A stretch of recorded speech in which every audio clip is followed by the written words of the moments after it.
Ya komemora el ika-73 anyos araw ng kagitingan na siyudad de Zamboanga, entero Pilipinas siyempre. Aki ka nato, niya pwede diskubri ket dosya lang mga veterano El Bibo, Arvi del Rosario. Report del Pueblo.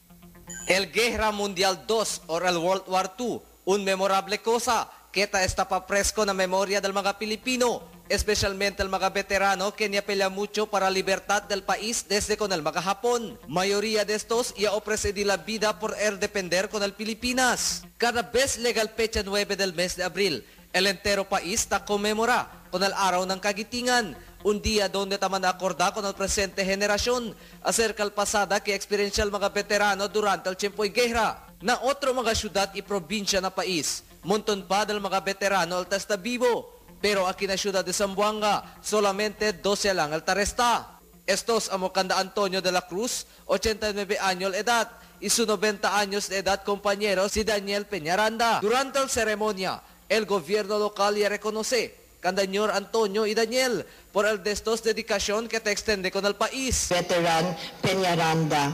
I'm very touched because si Veteran de la Cruz is the father of Engineer Rene de la Cruz, who's responsible for the upkeep that we have today. You continue to give an exemplary model that you still can help us build a better Zamboanga by your force to contribute to the safety of our people. Da parte de la Cruz, él habla kay bajo ng presente sitwasyon. Debe asegurar está unido al entero país, especialmente al comunidad, para ver puede obtener verdadero paz.